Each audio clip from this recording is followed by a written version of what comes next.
आप सभी का वेलकम किया जाता है अपने इस YouTube चैनल में। बात कर रहे थे हम रियल नंबर में। ठीक है, रियल नंबर के अंतर्गत एक इम्पोर्टेंट कॉन्सेप्ट आपको बता रहा हूं, तो जरूर देखिएगा इसको। एक छोटी सी कॉन्सेप्ट है कि देखो भाई, अगर माना पी स्क्वायर कोई भी नंबर है, पी स्क्वायर अपने आप पे क्या है, कोई नंबर है। ठीक है, अगर वो डिविजिबल होता है ए से, किसी संख्या ए से, यानी ए का भाग पी स्क्वायर में जाता है, ए का भाग पी स्क्वायर में जाता है। पी अपने आप पे कैसी संख्या होनी चाहिए, इंटीजर होना चाहिए। ठीक है, ए भी इंटीजर होना चाहिए। ठीक है, यदि पी स्क्वायर ए से डिविजिबल है, if P square is divisible by A, यानी ए का भाग पी स्क्वायर में जाता है, तो पक्के तौर पे हम कहेंगे कि पी में भी ए का भाग चला जाएगा। यानी also P is divisible by A. If P square is divisible by A, then we can say also p is divisible by a, यानी p का भाग p a से भी विभाजित होगा ही होगा।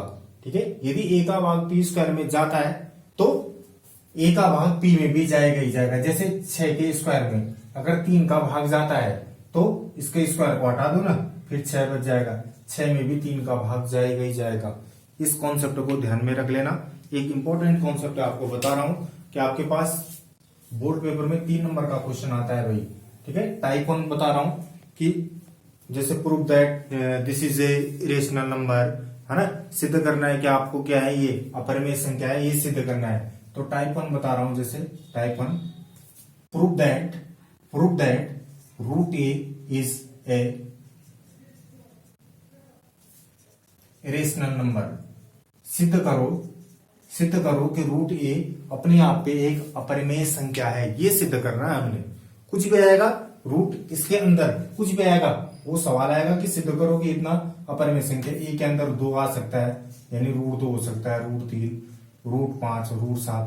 ठीक है, जिसका वर्गमूल निकल जाएगा वो नहीं। जिसका वर्गमूल निकलता है, जैसे रूट 4 है तो उसका वर्गमूल कितना निकलता है, 2 निकलता है। रूट 9 है तो उसका वर्गमूल कितना निकलता है, 3 निकलता है। वो अपरिमेय संख्या हो जाएगी। तो हमने ये सिद्ध करना है। रूट के अंदर आप लोग अलग अलग करके ट्राई कर लेना, अभ्यास कर लेना। एक बार रूट ए के अंदर आपने ए के सामने क्या लिखना है, 2 लिखना है। एक बार आपने दूसरे सवाल में ए के सामने क्या लिखना है, 5 लिखना है। ए के सामने क्या लिखना है, 3 लिखना है। ए के सामने क्या लिखना है, 7 लिखना है। अपने आप कर लेना, अभ्यास हो जाएगा। 3 नंबर का सवाल आता है अभी बोर्ड पेपर में। अब भी देख लेना, अभी बोर्ड पेपर नहीं हुआ है कक्षा 10 का। ठीक है, 10th क्लास का नहीं हुआ है बोर्ड का पेपर, तो उसमें भी देखना कि आता है। इससे एक ऑप्शनल भी आ सकता है।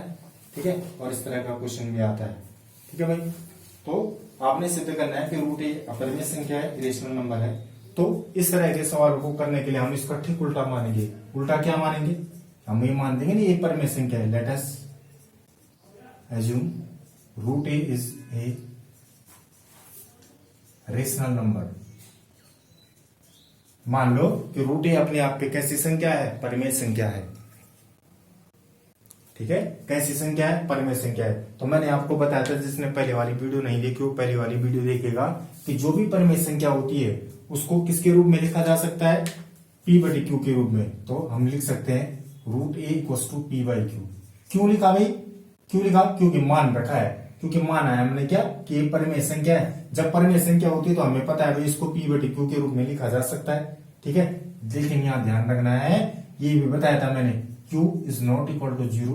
Q 0 के बराबर नहीं होना चाहिए, ये बताया था मैंने। क्यों नहीं होना चाहिए, ठीक है, क्यों नहीं होना चाहिए यहाँ पे भी बता देता हूं। अगर 0 हो जाएगा तो नंबर बटे 0 इनफाइनाइट। ठीक है, अपरिभाषित बोलते हैं वैसे उसको। ठीक है, Q 0 के बराबर नहीं होना चाहिए। P and Q are integer, क्या होनी चाहिए, अपने आप इंटीजर, यानी पूर्णांक संख्याएं होनी चाहिए। और तीसरा सबसे इंपॉर्टेंट पॉइंट भाई, वेयर, यहां लिख लेना वेयर, इसको ब्रैकेट में। ठीक है, तीसरा सबसे important point, P and Q are prime, coprime लिख दो, को प्राइम नंबर। ठीक है, सबसे इंपॉर्टेंट पॉइंट भाई इसका, इस कॉन्सेप्ट का सबसे इंपॉर्टेंट पॉइंट ये है, P और Q अपने आप पे को प्राइम सह अभाज्य संख्याएं होंगी। आप ध्यान करो, सोचो, सह अभाज्य संख्या क्या है, आपने कक्षा 6 में पढ़ा होगा। जैसे 2 और 3 है, 2 के दो के गुणनखंड कर दो, फैक्टर कर दो, एक और क्या हुए दो, तीन के करो क्या हुए एक और तीन। ऐसी दो संख्याएं जिनमें केवल सार्वनिष्ठ गुणनखंड कॉमन फैक्टर एक रहता है, वे संख्याएं जिनका कॉमन फैक्टर क्या होता है एक होता है, एक के अलावा कुछ नहीं होता है। जैसे 3 4 लगातार दो संख्याएं होंगी तो उसमें सार्वनिष्ठ गुणनखंड एक होगा, तो उसको क्या बोलते हैं। यानी इन संख्याओं में पी और क्यू एक ऐसी संख्या है कि इन संख्याओं में किसका भाग जाएगा, एक तो स्वयं का जाएगा, पी में स्वयं का पी का भाग जाएगा, कुछ भी हो सकता।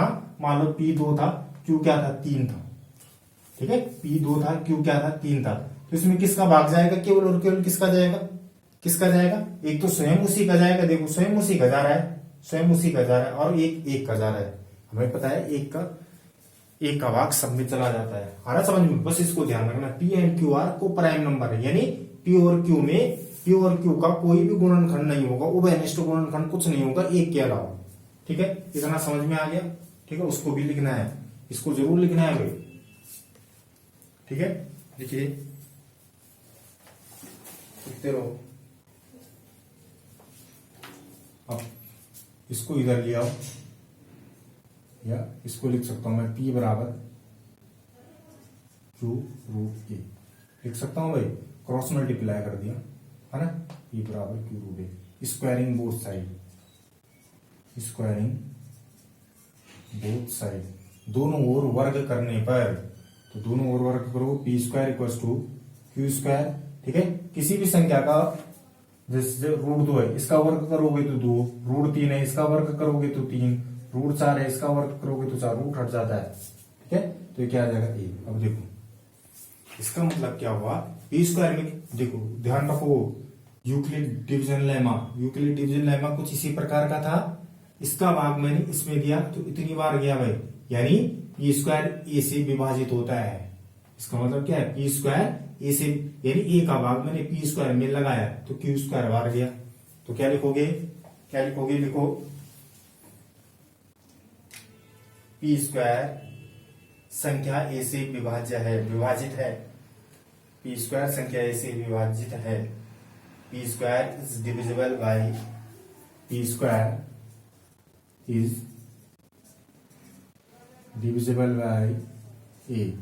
तो अभी बताया था मैंने थोड़ी देर पहले, वर्ग किसी संख्या से विभाजित होता तो वो संख्या भी उसी संख्या से क्या होगी, विभाजित होगी, अभी बताया था मैंने, कॉन्सेप्ट बताया था आपको, ठीक है, शुरू में, वीडियो के शुरू में, ठीक है। नहीं है, ध्यान नहीं आ रहा तो वीडियो को फिर से बैक में ले जाओ, तब देखो उसको क्या बताया था, तो P इज आल्सो, तो P भी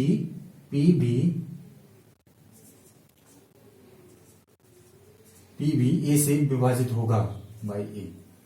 पी स्क्वायर जब ए से विभाजित होता है तो P भी ए से विभाजित होगा, ठीक है, P भी ए से विभाजित होगा,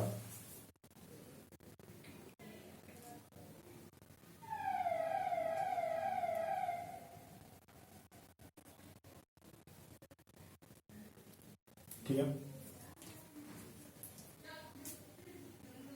देखो ना, जैसे 6 का स्क्वायर है, अगर 3 से विभाजित होता है, 6 का स्क्वायर यानी 36 है ना, 36, ठीक है, 3 का भाग लगाऊंगा मैं, 36 में कितनी बार गया 18, तो मैं बोल रहा हूं ना इसका स्क्वायर, इसके स्क्वायर को हटा दो, 6 भी किससे विभाजित होगा, 3 से, लेकिन भागफल एक जैसा थोड़ी आएगा, अब की बार भागफल क्या था, यहाँ पर भागफल क्या था, क्यू स्क्वायर, यहाँ पे भागफल क्या था 18, इसका भाग लगाया, भागफल क्या आएगा 2 आएगा ना, आएगा कि नहीं आएगा, लेकिन विभाजित तो है ना भाई, देखो 6 का स्क्वायर 3 से विभाजित है तो 6 भी 3 से विभाजित है, P का स्क्वायर A से विभाजित है तो P भी किससे विभाजित होगा, A से विभाजित होगा, लेकिन भागफल निश्चित रूप से अलग आएगा, ठीक है, भागफल निश्चित रूप से अलग आएगा, तो इस लाइन के आधार पर हम कह सकते हैं कि वो भागफल, हम उसको कैसे लिख सकते हैं, हम लिख सकते हैं कि P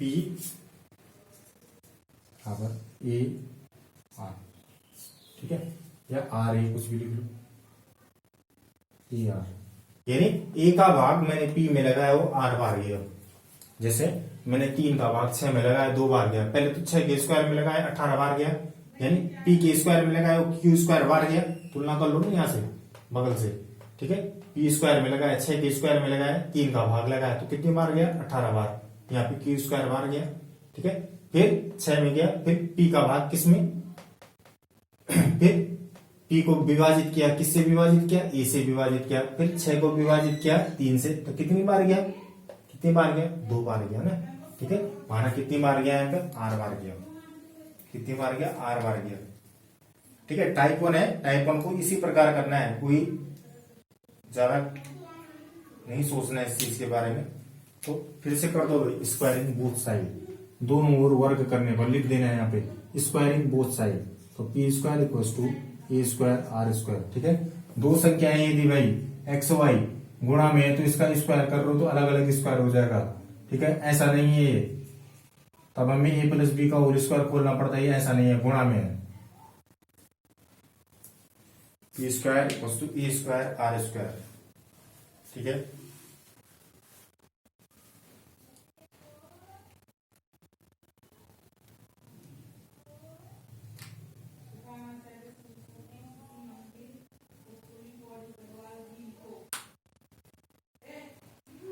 करो करो फटाफट करो, करो फटाफट करो भाई, करो फटाफट। देख लीजिएगा, अगर समझ में नहीं आ रहा है तो बार बार देखिए उस वीडियो को, समझ में आ जाएगा, कोई ज्यादा टफ नहीं है। ठीक है, अब देखो भाई, इसको अगर हम 1 मान दें, कोई दिक्कत, किसी को कोई दिक्कत, ये भी पी स्क्वायर का मान है, ये भी पी स्क्वायर का मान है। ठीक है, पी स्क्वायर बराबर इतना है, पी स्क्वायर बराबर इतना है, ये भी पी स्क्वायर का मान है, ये भी पी स्क्वायर का मान। जब लेफ्ट साइड बराबर है तो राइट साइड भी क्या होगा, बराबर होगा। ठीक है, ठीक है भाई, लेफ्ट साइड बराबर है तो राइट साइड भी बराबर है। इक्वेशन 1 और 2 से, समीकरण 1 तथा 2 से, तो यहां से क्या हो जाएगा भाई, यहां से क्या हो जाएगा, किसी को भी लिख लो पहले, ए स्क्वायर आर स्क्वायर बराबर क्यू स्क्वायर। ए से ए कट गया भाई, आ रहा समझ में, ए से ए कट गया, एक ए बचाया, ए आर स्क्वायर बराबर Q square, A R square बराबर Q square, A R square बराबर क्यू स्क्वायर।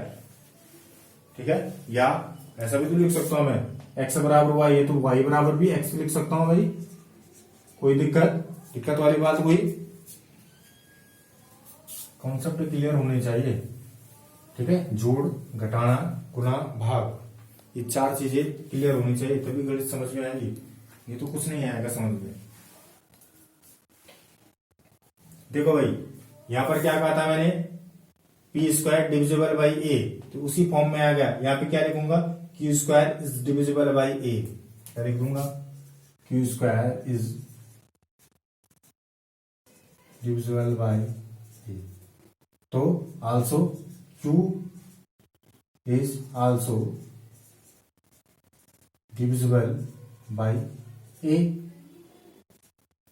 उसी लिखूंगा ना।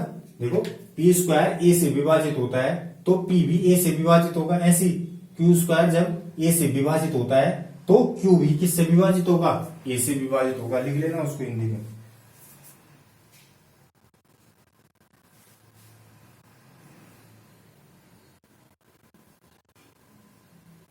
फटाफट लिखो।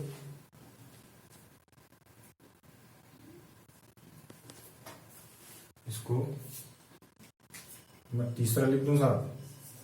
देखो, यहां तो देखो भाई, इस कथन से ये जो पूरा कॉन्सेप्ट है ये लिखा, जो ये पूरा कॉन्सेप्ट, इसको ध्यान रखना, और इस वाले को, इस पूरे कॉन्सेप्ट को, इसको ध्यान रखना। इस कॉन्सेप्ट में हम क्या कह रहे हैं कि पी ए से विभाजित होता है, और इस कॉन्सेप्ट में क्या कह रहे हैं, क्यू किससे विभाजित होता है, ए से विभाजित होता है। लेकिन मैंने यहाँ क्या बताया आपको, पी एंड क्यू आर को प्राइम नंबर, यानी पी और क्यू में केवल और केवल किसका भाग जाता है, पी में ये तो केवल पी का भाग जाता है, ये तो एक का जाता है, क्यू में ये तो केवल क्यू का भाग जाता है, ये तो एक आ जाता है। लेकिन यहाँ मैंने क्या बोला, यहाँ मैंने क्या बोल रखा है कि पी में किसका भाग जा रहा है, ए का भाग जा रहा है, और क्यू में किसका भाग जा रहा है, यानी उनके एक से ज्यादा गुणनखंड, एक से ज्यादा क्या आ गए, उनके कॉमन फैक्टर आ गए। लेकिन मैंने क्या बोला था, उनका एक कॉमन फैक्टर होगा, एक अंक का एक, बाकी कुछ नहीं। ठीक है, जबकि उनका कॉमन फैक्टर क्या आ रहा है, एक और आ जा रहा है। इसका मतलब पी और क्यू क्या नहीं है, सहभाज्य संख्या ही नहीं है। ठीक है, लेकिन ऐसा तो होता ही नहीं है, ऐसा तो होता ही नहीं है। जब हम किसी संख्या को, परिमेय संख्या को पी बटे क्यू के रूप में लिखते हैं तो दोनों के दोनों को प्राइम होने चाहिए। ठीक है, लेकिन उनके एक से ज्यादा क्या आ रहे हैं, फैक्टर आ जा रहे हैं, एक से ज्यादा गुणनखंड आ जा रहे हैं। तो इसका मतलब हमने जो माना है रूट ए पी बटे क्यू के रूप में नहीं लिख सकते। कब लिखा हमने, जब हमने माना कि रूट ए क्या है, एक परिमेय संख्या है, तभी तो लिखा। इसका मतलब वो क्या है, अपरिमेय संख्या है। हमारी परिकल्पना कैसी थी, हमने जो सोचा था वो क्या था, गलत था। क्या सोचा हमने कि रूट ए, क्या एज्यूम किया था, यह एक परिमेय संख्या है, जो हमारी सोच से क्या था, गलत था। इसका मतलब वो क्या है, अपने आप पे अपरिमेय संख्या है। आ रहा समझ में, लिख लेना। P and Q having common factor A, P and Q having common factor A, P and Q having common factor A, this contradiction is arisen because of our incorrect assume. So we can say that root a is a rational number. क्या लिखोगे, root A P तथा Q, root A P तथा Q, root A P और Q का सार्वनिष्ठ अभाज्य गुणनखंड। Root ए मत लिखना, उसको क्या लिख देना, ए लिख देना ना, लिख देना ए पी तथा क्यू का सार्वनिष्ठ अभाज्य गुणनखंड है। यह एक विरोधाभास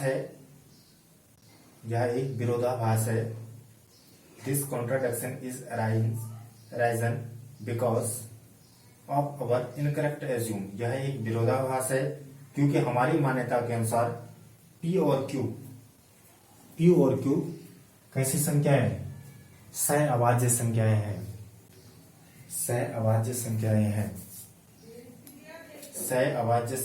हैं।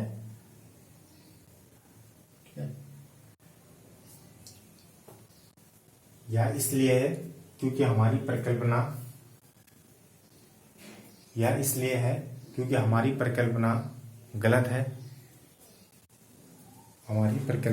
है, अतः we can say that root a is a irrational number. So we can say that root a is a irrational number, अर्थात रूट ए अपने आप पे एक अपरिमेय संख्या होगी। ठीक है भाई, लगा लेना रूट ए के सामने क्या लिख देना, 2 लिख देना है। रूट 2 अपरिमेय संख्या है, सिद्ध करो। रूट 3 अपरिमेय संख्या, ये भी सिद्ध करना है। रूट 5 अपरिमेय संख्या, ये भी सिद्ध करना है। तो ऐसे ही करना है, बिल्कुल ए के सामने बदल देना बस, बाकी भाषा चेंज नहीं होगी, कुछ भी चेंज नहीं होगा बस। ठीक है, यहां पर अगर मैं दो लिखता तो यहां पर 2 आता, ए के सामने 2 आता, सब जगह सब वैसे रहेगा, कुछ भी परिवर्तन नहीं होगा। ठीक है, आपको वीडियो कैसा लगा जरूर बताइएगा, और प्लीज मेरे चैनल को लाइक कीजिए, शेयर कीजिए, सब्सक्राइब कीजिए। मिलते हैं नेक्स्ट वीडियो में।